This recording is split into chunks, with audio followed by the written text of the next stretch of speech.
huge question, and I really love to. I'm glad I've got you on. I really love to get your feel on this. Thoughts on the transfer portal? There's no question that coaches would like to see a one-time transfer. You can transfer if your coach gets fired or if he leaves for another job. And maybe you want to throw in, if he does get his college degree, he could transfer if he has a year of eligibility. But you just have 5 years, and I don't mind even 5 years to play five or 5 years to play four, but that's it. 5 years before your eligibility. Because what happened, it was the absolute perfect storm on three fronts. Number one, transfer portal, NIL hit the same time. So the market value for these players, because they've got all the leverage, the salaries would go way down if it was a one-time transfer, way down. But now they got all the leverage. They can just leave every time, so the market value goes so high. And so those are two things. The third thing was COVID. So everything hit at the same time. So now not only do you have a transfer portal, you have NIL, but now guys got all these extra years, and rightfully so. But it all just kind of hit in the same 1 year, 2 year period. And so we've got to get a hold of it. I know President Trump has tried to weigh in.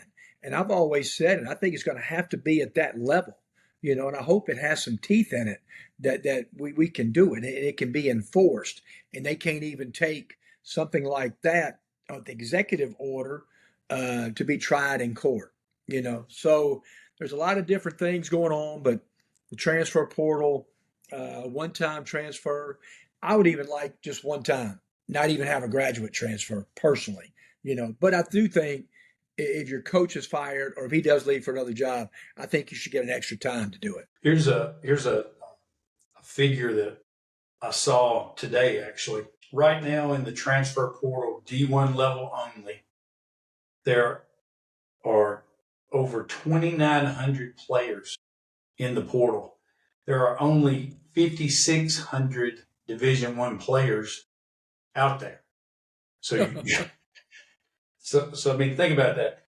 Over 50% are in the portal, and then you have numbers are going to say that it's going to pass over 3,000. They think before it's done, and because it's getting right there at that end. I think the transfer portal closes on April 21st. Those numbers are crazy. And you know what, Troy? It's not only just the Middle Tennessees and the mid-major, lower-level schools. Look at Tennessee. They went to the Sweet 16, and they lose their whole team. Bill Self, he's losing his players at Kansas. Who wants to leave Kansas when they got the top NIL money? But again, it goes to show you, though, Troy, they just jump in the transfer portal. A lot of them think they're coming back just for total leverage. And if you're a business guy, you can't blame them. I mean, I would do the same thing. If you're trying to get the most money that you can possibly get, then yeah, I'm jumping in the transfer portal. Now, Coach, you understand, Middle Tennessee is still my option too, but I got to jump in just to see. And it just raises your alertness. So then all of a sudden they're hoping the bidding wars start. And I mean, when I first got in at the transfer portal, we paid our top two players at Ole Miss, and we didn't have much money at all in basketball at that time. I think it was $35,000. And we signed one great player, and we were going to pay him $220,000. And now, I mean, it's for an all-league player, it's $2.5 to $4 million.